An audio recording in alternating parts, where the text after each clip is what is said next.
Bonjour à tous, on est déjà le jour 17 du mois de Ramadan et on a une journée très chargée qui s'annonce. On va commencer par le Coran et on lit le juz 17.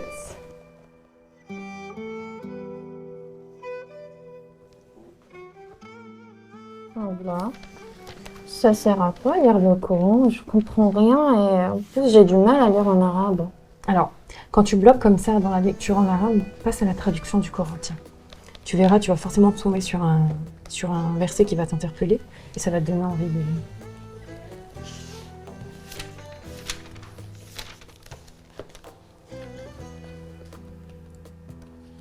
Subhanallah, moi je regarde sur quoi je tombe. Mais tu vois, ce verset, ce rappel, il revient très fréquemment dans le Coran. Allah, il nous rappelle, il nous explique que le Coran, c'est un guide, c'est un livre plein de sagesse et plein de conseils. C'est à nous de le décortiquer pour l'appliquer dans nos vies. Oui, mais même avec la traduction, c'est toujours difficile à comprendre. Alors oui, mais maintenant je vais te donner un exemple tout simple, tu vas comprendre. Alors imagine que quelqu'un arrive, quelqu'un qui a l'air haut placé, d'important et tout, avec une enveloppe cachetée. Qu'est-ce que tu fais toi avec cette enveloppe? Je l'ouvre direct. On est d'accord. Maintenant, imagine que cette lettre, elle soit écrite dans une langue que tu comprends pas. Qu'est-ce que tu fais?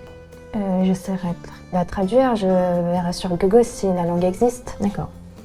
Eh bien, maintenant, imagine que cette traduction, elle ne soit pas fiable ou le texte ne veut pas trop dire quelque chose pour toi. Qu'est-ce que tu fais?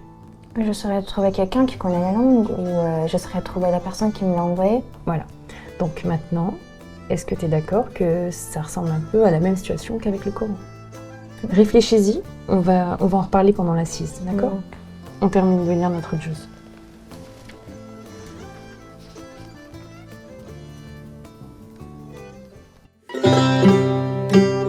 Plongez au cœur de la spiritualité pendant ce mois béni du Ramadan. 4 groupes, de Belgique et de France, une expérience inoubliable. Entre lecture coranique, assises spirituelles et jeux, suivez les aventures intenses de ces shakirdes francophones. Bienvenue dans cette série unique en son genre, où la foi s'entrelace avec la transcendance. C'est l'heure de la connexion divine, c'est l'heure de la retraite spirituelle, c'est l'heure de mon Ramadan 2024. Alors, après notre discussion avec Zeynep, je me suis dit que ce serait bien qu'on fasse la séance Tietele sur comment travailler sur le Coran. On va voir ce qu'elles en pensent. Venez avec moi.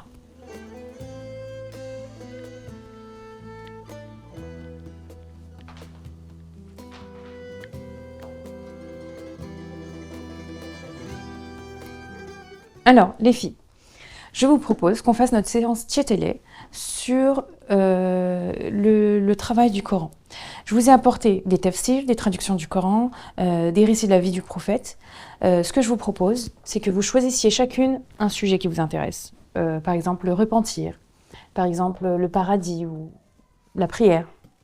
Et ensuite, vous allez lister les différents versets sur ce sujet-là, les différents hadiths sur ce sujet-là.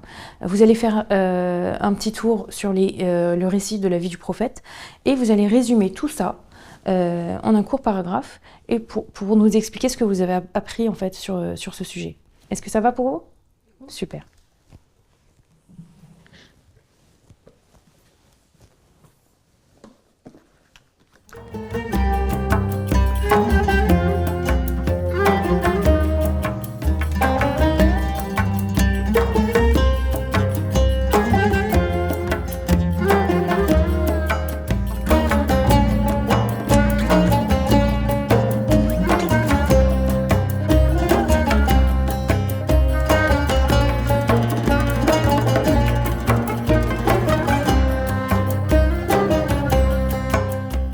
Ô Allah, nous voilà de nouveau implorant ton excellence. Fais de nous tes serviteurs qui s'améliorent et qui se focalisent sur le bien. Donne à nos vies une vivacité telle que celle de tes serviteurs bien-aimés. Accorde-nous tes bénédictions. Donne à notre vie une fin semblable à celle de tes serviteurs fidèles et sincères. Et ressuscite-nous d'entre tes serviteurs honorables et accueille-nous au sein de ton paradis avec nos pieux prédécesseurs. Amen. Ô Allah, accorde-nous force et vigueur contre tous les troubles et souffrances de ce monde. Épargne-nous des conséquences néfastes des événements que tu feras survenir. Protège-nous des dangers qui nous entourent. Évite-nous les situations de honte et de gêne dans ce monde et dans l'au-delà. Et permets-nous d'être à la hauteur du statut que nous occupons. Amen. Amen.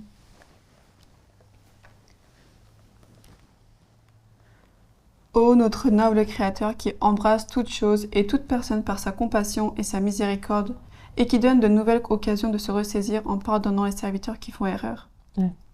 Tu es le seul vers qui nous puissions nous tourner pour demander de l'aide, et tu es le seul à qui nous puissions nous en remettre.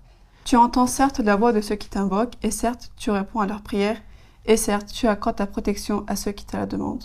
Seigneur, fais-nous miséricorde par ton infinie miséricorde qui embrasse toute l'existence. Voici nos cœurs imprégnés de ces émotions et s'orientons vers ton siège. Traite-nous avec miséricorde, pardonne nos erreurs, nos péchés et nos défaillances. Accorde-nous la santé, le bien-être pour le reste de notre vie et permets-nous de réaliser de bonnes actions. Accepte nos demandes, ne refuse pas nos prières. Ô le plus généreux, ô le gracieux.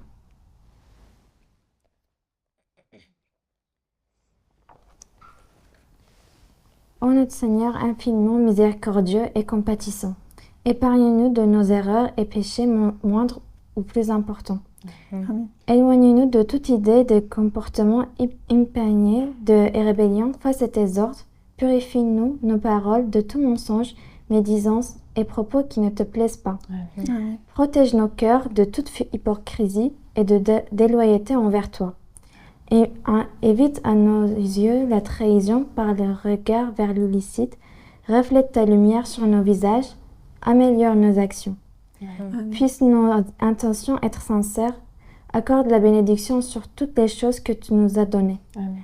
Ô Éternel, l'autosubsistant qui n'a besoin de personne, mais dont toute chose a besoin pour sa propre subsistance. Oriente tous nos actes et comportements vers ton consentement. Ne nous laisse pas impuissants face à notre moi charnel, ne serait-ce que le temps du clignement de nos yeux. Protège-nous, nos frères et sœurs des quatre coins du monde, nos proches et amis de tout malheur qui pourrait nous arriver. Amen.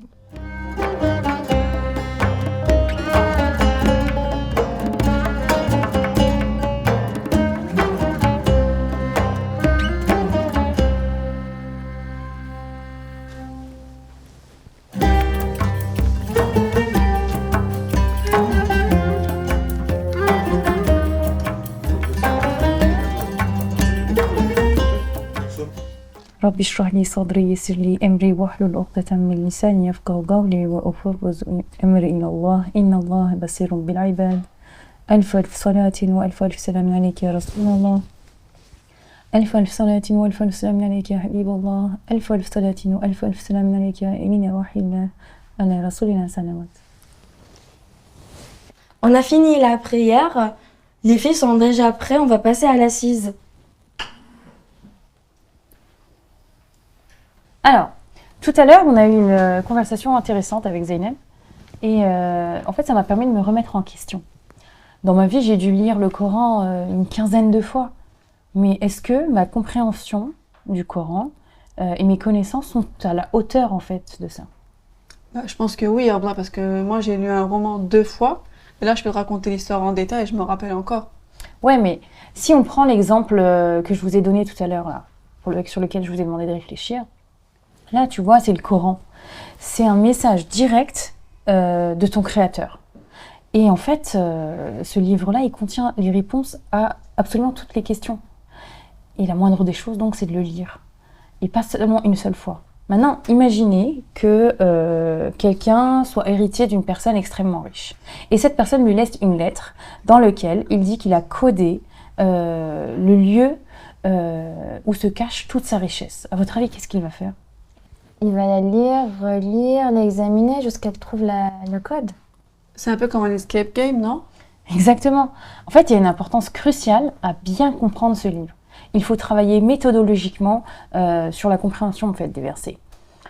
Le Coran, c'est la parole d'Allah, c'est un guide inestimable et c'est seulement en approfondissant la compréhension qu'on pourra bénéficier d'un développement spirituel et moral. En fait, je pense qu'il faut passer plus de temps à lire la traduction du Coran, il ne faut pas la lire comme ça sans comprendre. Exactement. Si on comprend pas l'arabe, on va regarder la traduction. Mais la traduction, ça suffit pas pour comprendre la signification des versets. Donc, il faut regarder les tafsirs des différents savants qui maîtrisent bien l'arabe et qui savent la signification de tous ces versets par rapport à l'époque. Et tout ça, c'est pour mieux comprendre les versets et le Coran. Puis, il faut s'informer aussi sur la vie du prophète et ses compagnons pour voir dans quel contexte les versets ont été révélés et ce qu'ils signifient. Bah tu vois, ça t'intéresse plus que tu pensais alors. Maintenant, récapitulons. Je vais vous donner quelques astuces pour que l'âme et la raison prennent plus de plaisir à lire, à écouter et à étudier le Coran. Déjà, première astuce, il faut toujours avoir en tête que le Coran, c'est notre guide. En travaillant sur la compréhension des versets, eh bien, on se rapproche de la sagesse divine. Nos choix ils vont être éclairés, nos décisions vont être plus orientées vers la volonté d'Allah. Plus tu vas être proche du Coran, plus tu en seras convaincu.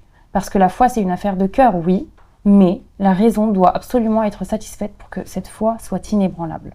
Tu sais, avec tout ce que tu dis, moi, je pense que la sincérité, elle est hyper importante pour pouvoir faire une étude approfondie. Oui, tu as raison. De toute façon, la sincérité, ou l'ikhlas, c'est une pierre de voûte dans notre foi. Donc, commencer avec une intention sincère, suivre un programme régulier d'études et être ouvert à un apprentissage en continu, en fait. Et bien sûr, il faut la patience et il faut jamais lâcher l'affaire. Vous savez, mon prof d'arabe me disait que le mot talaba, en arabe, induisait une continuité. On finit jamais d'apprendre, en fait. Même quand on devient enseignant, on continue d'apprendre. Donc, il faut être persévérant quand on cherche à apprendre et à comprendre le Coran. La vie du prophète est important aussi parce que c'est lui qui a apporté le message. Super, j'y venais justement. Quand vous étudiez la vie du prophète, alayhi salatu wassalam, vous verrez dans quelles circonstances les versets ont été révélés. Et ça, c'est hyper important parce que sans ça, en fait, tu passes à côté de la compréhension et du but des versets. L'histoire de la révélation, c'est une des clés pour comprendre justement le Coran. Est-ce que quelqu'un a une autre idée sur les différentes astuces qu'on peut avoir pour l'étude du Coran? Les tafsirs aussi, ça peut nous aider à y voir plus clair. Il y a des années, des siècles de travaux sur le Coran. Oui, clairement, on devrait en profiter parce que nos savoirs et nos connaissances, elles sont limitées par rapport aux savants. Et eux, c'était clairement des bibliothèques ambulantes en fait. Maintenant, j'en arrive à ma dernière astuce, et à mes yeux, c'est la plus importante. Il s'agit de mettre en pratique les apprentissages. Tout ce qu'on apprend sur le Coran, ça ne doit pas rester quelque chose de théorique. Il faut appliquer les enseignements dans notre vie quotidienne. Imagine maintenant que tu te prépares pour un examen, une dissertation, tu travailles des heures, et arrivé devant ta copie, tu décides de faire absolument le contraire. Qu'est-ce qui va se passer? Tu vas rater ton examen en fait. Eh bien c'est pareil. On doit mettre en pratique ce qu'on apprend dans le Coran. Mais de ce que vous dites, ça veut dire que la vie, c'est comme un examen et le Coran, c'est notre manuel. Et la vie, c'est un examen livre ouvert, donc il faut en profiter en fait. Oui, excellente déduction. La transformation personnelle nécessite l'application des principes coraniques dans nos actions et dans nos relations. Pour conclure, travailler sur la compréhension des versets du Coran, c'est pas simplement une quête intellectuelle. C'est aussi et surtout une démarche spirituelle. Suivre une méthodologie, comprendre le contexte et appliquer ces enseignements dans notre vie va nous aider à bénéficier de la guidance du Coran. En faisant ça seulement, on pourra espérer une vie empreinte de paix, de sagesse et de dévotion à Allah. Qu'Allah nous permette de comprendre les versets et de ne pas tomber dans les dérives. Amen. Alors les filles, on a fini notre assise pour aujourd'hui. On enchaîne avec quoi déjà? Est-ce qu'on peut jouer maintenant? Ah oui, ça nous permettrait de souffler un peu. Tu penses à quoi? Oui, j'ai préparé un jeu. C'est un jeu qui s'appelle Pictionary. Ok, bah allons-y.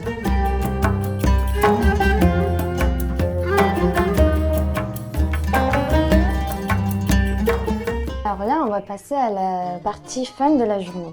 J'ai choisi un jeu, j'ai tout planifié, ça s'appelle Pictionary.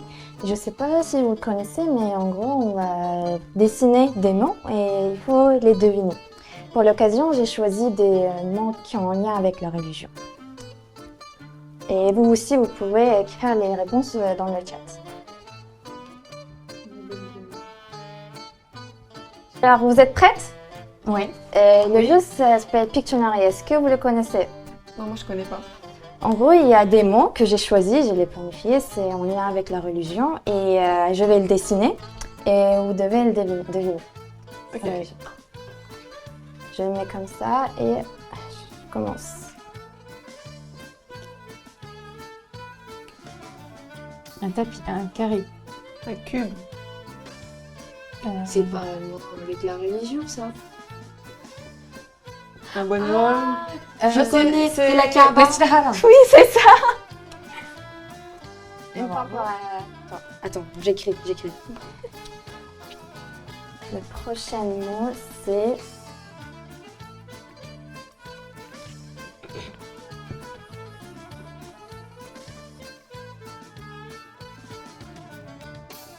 Un chat. oui, c'est ça. Ah.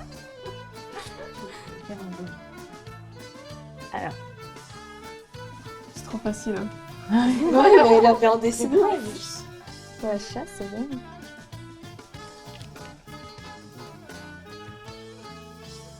Un tapis volant. Alors, C'est un tapis commun, je crois.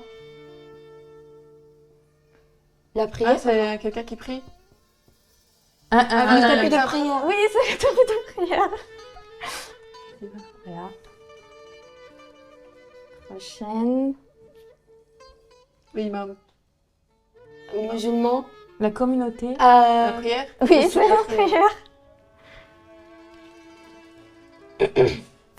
On est égalité. Je sais pas qui gagne là. C'est moi. T'es à combien, toi? Je suis à 2. Ok. Bon, t'es pas très loin. C'est vrai, il n'y a qu'un point de différence. Un collier. C'est pour faire le tespirat, non? Le machin, là, pour compter. vrai, pour- Oui, oui, zikirmatique. Le chapelet. Oui, c'est ça. Il nous reste deux mots. Attends, là, il faut que je me concentre. C'est un livre Coran? C'est un livre. Ah, un livre. Eh ben non, C'est rapide. C'est un livre. Ok, là j'ai le dernier. On va voir ce qu'il va deviner. Ça. Pourquoi c'est en vert? Parce que je vous laisse faire un verre. Ah, c'est le Coran. Oui, c'est le Coran. Waouh. Donc on est égalité. Hein. Qui a gagné du coup? C'est moi. Ah bah bravo. Bravo. Décidément, j'ai encore gagné ce ramadan, je suis au taquet. Maintenant, on va aller écouter Roger Fandé. Alors les filles, je vous propose maintenant de passer à une écoute d'un extrait des vidéos de Roger Fandé. Moi j'aime beaucoup l'écouter parce qu'il nous donne des astuces pour appliquer certaines valeurs dans notre vie. D'accord? Alors...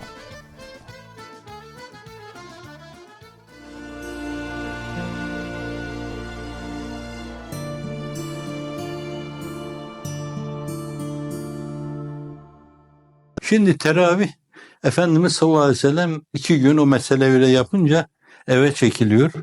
Cemaat toplanıyor. Bu çok müthiş bir hadise. Peygamberimiz sallallahu aleyhi ve sellemin arkasında 20 rekat namaz kılacaklar. Sesleniyorlar, öksürüyorlar. Çıkmıyor Efendimiz. Sonra bu maksadı nebevilerin ifade buyuruyorlar. Sonra millet kendi kendine kılıyor onu. Gönül rızasıyla kılıyorlar teravih.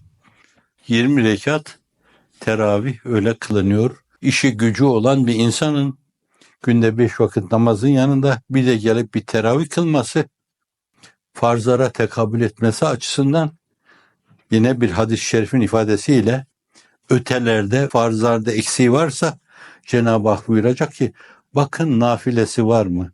Alın o farz boşluğunu nafileyle doldurun. Şimdi işte teravih böyle bir şeydir yani. Bu da Cenab-ı Hakk'ın rahmetinin vüsati demek. Şimdi teravih bu mevzuda boşluk dolduran çok önemli esasen bir ibadet şeklidir.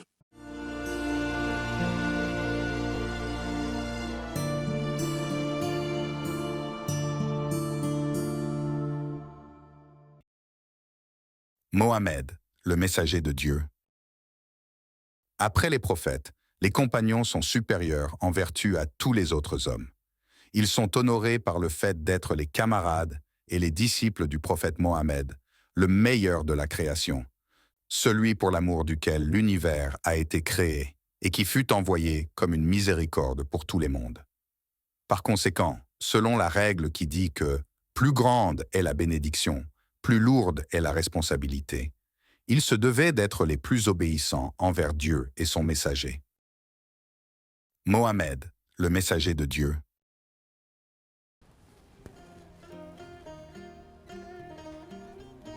On a fini pour aujourd'hui.